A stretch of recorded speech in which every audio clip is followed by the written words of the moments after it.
Melody mendekat ke meja Riko dengan tangan bertopang di pinggang. "Pak, serius deh, kapan nikah lagi? Hidup tuh jangan terlalu dingin kayak kulkas. Sesekali bucinan dong."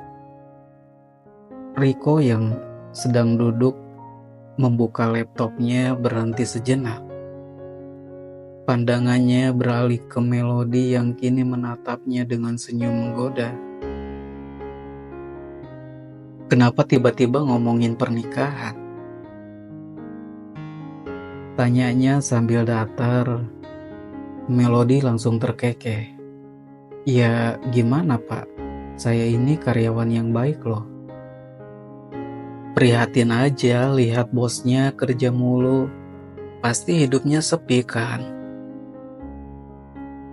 Riko menyandarkan punggungnya di kursi, menatap Melody dengan tatapan skeptis. "Hidupku baik-baik aja tuh tanpa bucin." Melody langsung berdecak,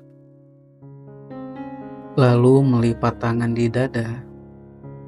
"Ah, pasti masih trauma sama mantan istri ya? Duh pak, hidup gak selamanya tentang masa lalu." Riko tidak langsung menjawab. Ada kilatan tajam di matanya, tapi hanya sebentar sebelum kembali netral. "Pernikahan bukan sesuatu yang harus dipaksakan," ucapnya santai. "Kalau ujungnya dikhianati, buat apa?" Melody terdiam sesaat. Ia tahu kalau Riko bercerai karena mantan istrinya selingkuh. Namun, baru kali ini pria itu berbicara langsung tentang hal perceraian. Tapi sebagai Melody yang tidak suka suasana tegang,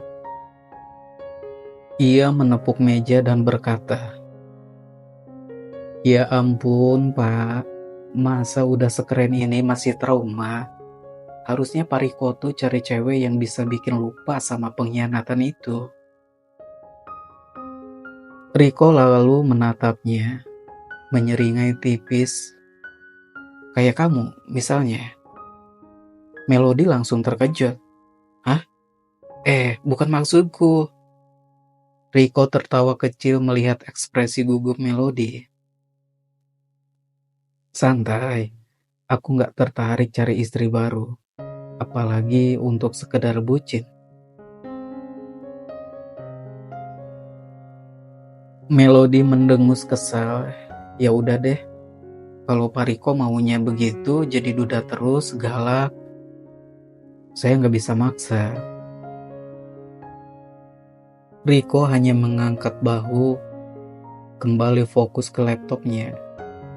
Namun, saat Melody berbalik dan berjalan keluar, ia berkata pelan, "Bucin itu cuma manis di awal, Mel. Nanti kalau sudah terbiasa, salah satu pasti mulai bosan." Melody berhenti sejenak, menoleh ke belakang. Kata-kata itu kenapa terasa menusuk? Ia menggelengkan kepala cepat, mengusir pikiran aneh di kepalanya yang mulai terasa. Tentu saja itu tidak berlaku untuk dirinya dan Franz. Hubungan mereka baik-baik saja kan? Hari itu hujan turun rintik-rintik. Langit sore berubah kelabu, dan sebagian besar karyawan sudah bersiap pulang, menyelamatkan diri dari cuaca mendung dan deadline yang mulai memusingkan. Tapi tidak dengan Melody.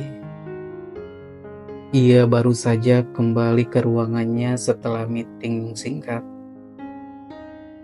Belum sempat duduk, layar monitor menampilkan notifikasi chat internal dari satu nama yang membuatnya otomatis merapikan rambut. Riko Arsavindra Wiranata, Pak CEO, kamu ke ruangan saya sekarang. Isi dalam chatnya, Melody mengerutkan kening, antara heran dan penasaran. Ia berdiri dan segera menuju ruangan si bos yang terkenal dingin dengan ketegasan dan minim senyum. Begitu pintu terbuka, aroma kopi hitam menyapa indera penciumannya. Riko duduk di belakang meja dengan wajah serius seperti biasa. "Silakan duduk," ucapnya tanpa menoleh. Melody patuh. "Ada yang bisa saya bantu, Pak Riko?" Riko akhirnya mengalihkan tatapannya. "Saya butuh kamu ke lembur malam ini. Ada data yang harus direvisi untuk presentasi investor besok." Melody tidak langsung menjawab. Ia hanya mengangguk pelan, lalu tersenyum. "Baik, Pak. Saya siap lembur." Riko sempat terdiam. "Kamu tidak tanya berapa lama atau protes? Biasanya kamu kan hobi protes kalau pulang kemalaman." Melody langsung nyengir kecil. "Saya lagi tidak ada acara. Suami saya sedang keluar kota 3 hari juga. Jadi daripada bengong di rumah ya sudah. Saya manfaatkan waktu buat kerja." Alis Riko terangkat. "Kamu pasti satu-satunya karyawan yang senang disuruh lembur." Lalu kemudian Melody tertawa ringan. "Anggap saja saya sedang mengalihkan energi saya ke pekerjaan, Pak." Riko menatapnya sejenak, nyaris seperti mengamati. Lalu ia kembali menunduk dan mengetik sesuatu di laptop. "Oke, kalau begitu saya kirimkan filenya ke email kamu. Kita kerja di ruangan masing-masing. Kalau butuh bantuan, kamu tahu kan harus kemana." Melody berdiri. "Siap, Pak. Saya ke ruangan saya dulu ya." Belum sampai pintu, Riko bersuara lagi. "Kamu suka ayam atau daging?" Melody menoleh bingung. "Maaf, saya pesankan makanan. Kamu mau ayam atau daging?" Ulang Riko kali ini menatapnya lurus-lurus. Melody tersenyum geli. Wah, bos kejam yang ternyata perhatian juga ya. Riko tidak membalas, tapi mulutnya sempat bergerak naik sedikit, nyaris seperti tersenyum. "Daging, Pak," jawab Melody mantap biar energinya nendang sampai malam. "Oke, noted." Beberapa jam kemudian hujan turun lebih deras. Suara tetesan air menghantam kaca menjadi latar alami yang menenangkan. Melody duduk di ruangannya, menatap layar sambil sesekali menggeliat. Laptopnya menyala. Spreadsheet terbuka penuh angka yang membuat mata lelah. Lalu pintu ruangannya diketuk.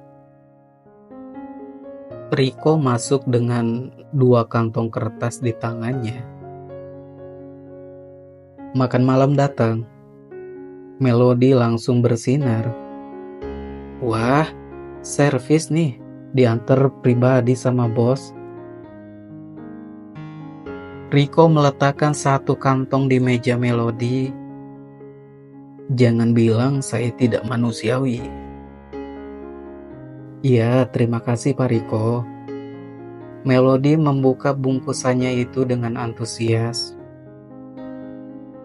Aroma daging panggang menguar, memancing perutnya yang memang sudah protes.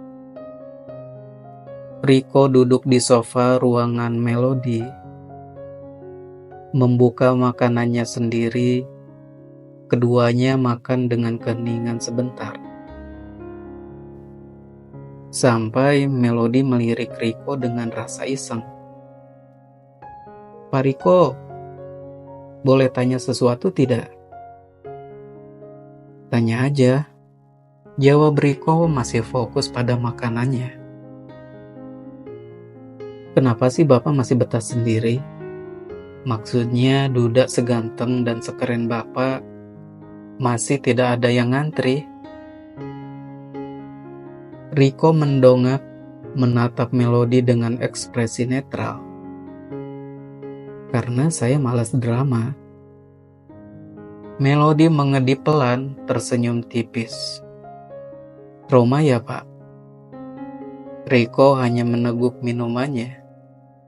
Pernah terlalu cinta sama orang yang salah. Sekarang cukup cinta sama kopi dan target kerja. Melody ikut meneguk minumannya, mencoba menahan senyum. "Kopi dan target kerja tidak bisa selingkuh ya, Pak?" Riko akhirnya tertawa kecil. "Itulah poinnya." Suara mereka menyatu dalam hangatnya ruang kerja, mengisi kesunyian malam dengan nuansa baru yang anehnya nyaman. Pukul 21.30, mereka kembali tenggelam dalam pekerjaan. Melody sibuk mengedit tabel, Riko memeriksa laporan dari tim lainnya. Riko memandangi Melody dari sela pintu yang terbuka. Wanita itu tampak serius bekerja, dengan wajah yang tetap bersinar meski matanya mulai lelah. Ia menarik nafas panjang. Ada yang berbeda dari Melody malam ini. Atau sejak awal memang perempuan itu selalu berbeda. Mata Riko kembali ke layar laptopnya, tapi hatinya tidak. Kata demi kata, ketikan demi ketikan, waktu bergulir cepat. Sampai akhirnya pekerjaan mereka rampung sekitar pukul 23.00. Melody bersandar di kursinya, menghembuskan nafas lega. Selesai juga, rasanya kayak habis ikut lomba maraton. Riko muncul di depan pintu ruangannya, membawa jas dan tas. "Saya antar kamu pulang." Melody lalu menoleh cepat. "Hah? Gak usah, Pak. Saya bisa naik taksi online kok." Riko mengerutkan kening. Sudah hampir tengah malam dan masih hujan. Tidak usah debat. Ayo. Melody terdiam, lalu tersenyum tipis. "Pak Riko, perhatian Bapak ini lama-lama bikin saya ilfil loh." Riko menaikkan satu alis. "Kenapa?" "Soalnya saya takut baper," jawab Melody dengan nada setengah bercanda dan setengah serius. Riko menatapnya lama sebelum menjawab. "Kamu pikir aku tidak takut juga?" Kata-kata itu membuat Melody terdiam. Hanya suara hujan di luar sana yang kini terdengar.